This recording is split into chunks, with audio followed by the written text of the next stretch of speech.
Hello everyone, Adrian Singh here again and welcome to my webinar.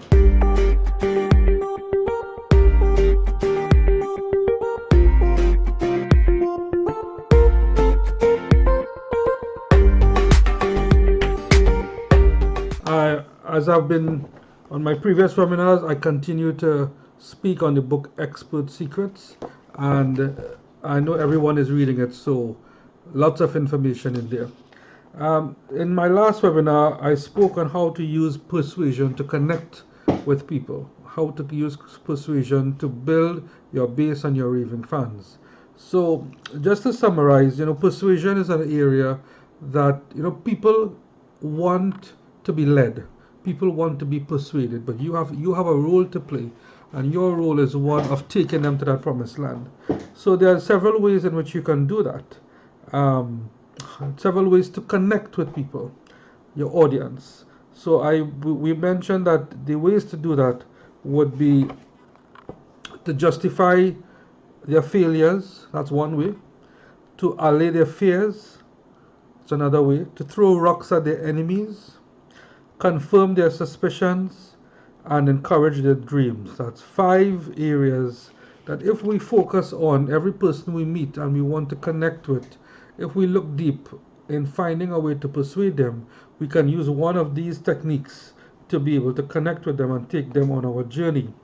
So the person who really delved deep into this area would have been Blair Warren in his book One Sentence Persuasion course. And he is an expert in persuasion, and he spent years and decades in studying persuasion, and he would have come up with these 5 ways in which we can persuade someone to follow us. So I will just talk briefly on each one because I didn't get the time on the last webinar to do that.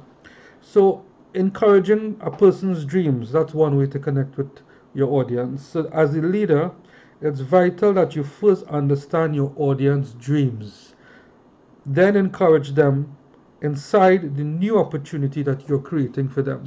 So for example, if your audience dreams is to make a lot of money, then you need to understand what is motivating them, and you should craft your message, whatever you are going to deliver, to connect with them, that the outcome would be that they would be able to make a lot of money. So encourage their dreams.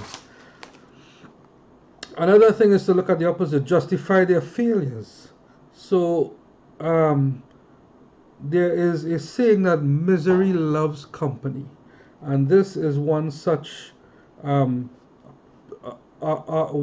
way in which you leverage a person's failure to be able to take them out of that failure to your promised land. So most people who become followers and then fans will have tried to make a change before. You will not be the first person they would have tried to learn from. For some reason, they didn't get their needs met by previous encounters. So in other words, they tried different diets, but it didn't work. So you want to connect with them to take them on a new path to be to get the results that they're looking for. So you first justify their failures, and then you take them to the path that you want them to travel with you. It's important that you take the blame first for past failures off their shoulders and place it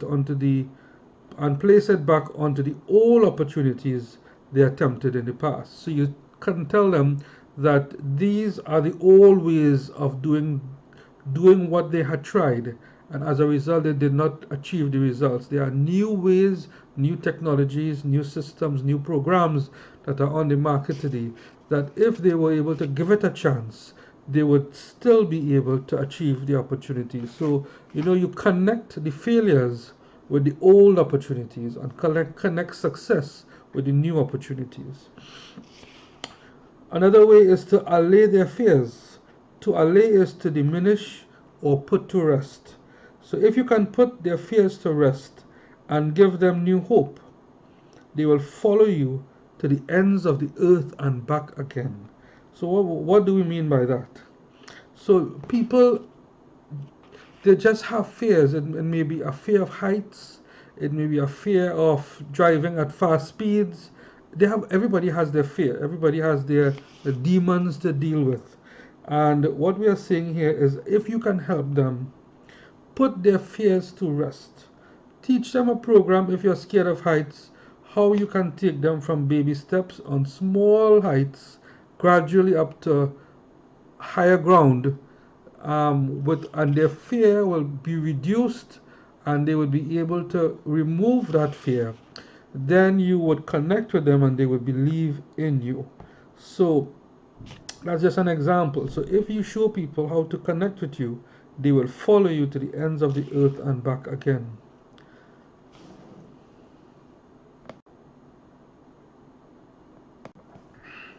So we have two more to go. The next one is to confirm their suspicions.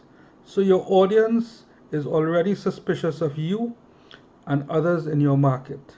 So you're a salesman and you're coming to sell them something. They are suspicious of salespeople who don't care about them. All they care about is the sale, right? So and they want and that you want them to believe that change is possible, but they are skeptical about making the leap forward.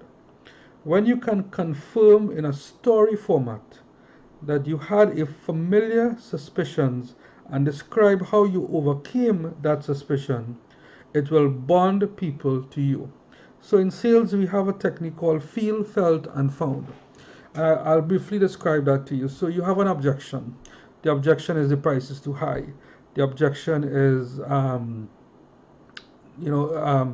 don't need it at this time, and you're just delaying the transaction because you don't want to tell them the truth, and the truth is that you have suspicions about them.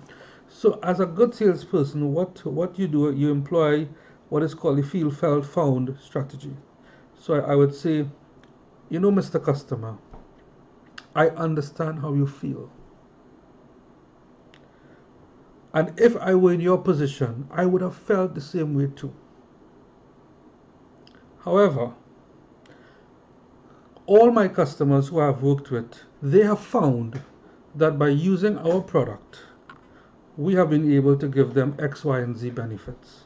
And I have a list of customers who you can call. I can give contact numbers that you can call them to be able to confirm what I am saying. Now, what you have done there is you're first of all connected with them. You feel the same way. And if you were in their position, you would have felt the same way. And then your customers have found by working with you, there's nothing to be suspicious about. So you take them from suspicious to trust. Okay?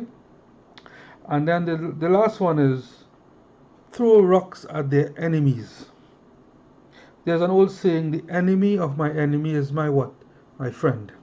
So you connect with them by understanding who their enemies are, and you throw rocks at the common enemy. So one big key to growing your following is creating the us versus them within your community. Take a stance for what you believe, why you are different, and who you're collectively fighting against. Why is your movement better than the alternatives? Nothing bonds like having a common enemy. I realize how ugly that sounds, and yet it is true just the same. Those who understand this utilize this. Those who don't understand it, or worse, understand but refuse to address it, are throwing away one of the most effective ways to connect with others. No matter what you may think of this, rest assured that people have enemies. All people. It has been said that everyone you meet is engaged in some struggle. The thing they are struggling with is their enemy. Whether it is another individual, a group, an illness, a setback, a rival philosophy or religion, or what have you, when one is engaged in a struggle, one is looking for others to join them. Those who do become more than friends, they become partners. So I hope you've enjoyed the short message today from Russell Brunson's book Expert Secrets. I continue to enjoy every day I read it. And I just want to keep on sharing all the information, all the knowledge in this book because I find it so helpful. So in today's conversation, we talk about persuasion and the 5 ways or techniques you can use to persuade people to follow you.